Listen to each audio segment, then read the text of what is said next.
জীবনে প্রথমবার চলে গেছিলাম হোলসেল মাছের বাজারে। গিয়ে মনে হলো না গেলেই ভালো হতো। কেন, সেটা তোমরা ভিডিওটা দেখলেই বুঝতে পারবে। এখন বাজে ভোর 4টে আর আমরা এখন যাচ্ছি হোলসেল মাছের বাজারে। ভোরবেলায় পাহাড়ের ওপর থেকে নিচের ছোট ছোটো বাড়িগুলো খুব সুন্দর লাগে দেখতে, আর আমরা অটোতে বসে সেগুলোই দেখছিলাম।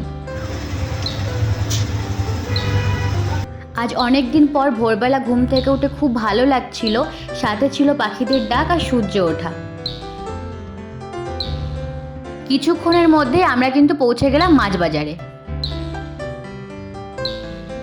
প্রথমেই মাছ বাজারে ঢোকার সাথে সাথে আমার নিঃশ্বাস বন্ধ হয়ে যাচ্ছিল পচা মাছের গন্ধের জন্য। মাছ বাজারে ঢুকে দেখলাম এখনও সমস্ত দোকান খোলেনি, কারণ এখন সকাল সবে 6টা। এই বাজারে কি নেই, রুই, কাতলা, তেলাপিয়া, চিংড়ি, সাথে ছোট মাছও আছে।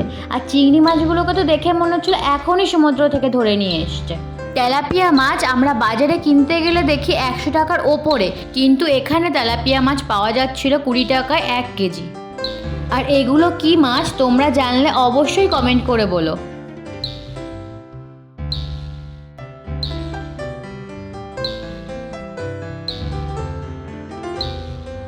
মাছ বাজারে যে শামুকও পাওয়া যায় সেটাই আমি জানতাম না।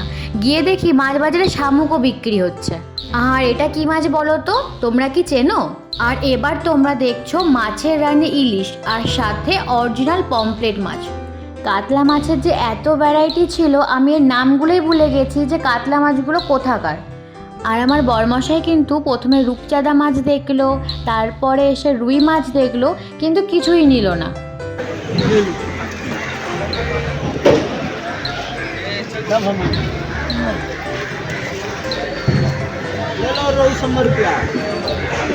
প্রায় 1 কেজি ওজনের তেলাপিয়া মাছ আমাদের কলকাতার বাজারে পাওয়া যায় নাকি তো মনে হয় না, কিন্তু এখানে পাওয়া যাচ্ছে।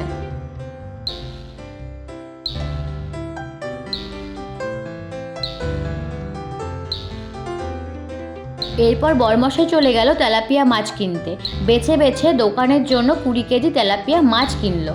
ওদিকে বরমশাই নিজের দোকানের মাছ কিনতে ব্যস্ত, আর এদিকে আমি একা দাঁড়িয়ে অন্যের মাছ কিনা দেখছিলাম। আর একটা জিনিস মনে রাখবে, এই বাজারে কিন্তু ডিম আর ডিম ছাড়া মাছের আলাদা আলাদা দাম হয়।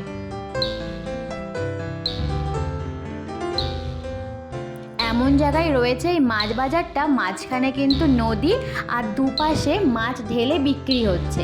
কিন্তু সত্যি কথা বলতে কি জানো তো, এটা কিন্তু কর্পোরেশনের নর্দমা। এখন তোমরা দেখছো পাঙাশ মাছ। আমরা এই মাছগুলোকে যখন বাজারে দেখি তখন কত পরিষ্কার ভালো করে দেখতে পাই, কিন্তু এখানে দেখো ঢেলে বিক্রি হচ্ছে, তাও এত নোংরাভাবে। এই জন্য হোলসেল মার্কেটে গেলে তোমার ইচ্ছেই করবে না যে তুমি আর মাছ খাও। এটা কি মাছ? এই মাছ আমি কিন্তু কলকাতায় কখনো দেখিনি। তোমরা যদি জেনে থাকো তাহলে নামটা জানিও।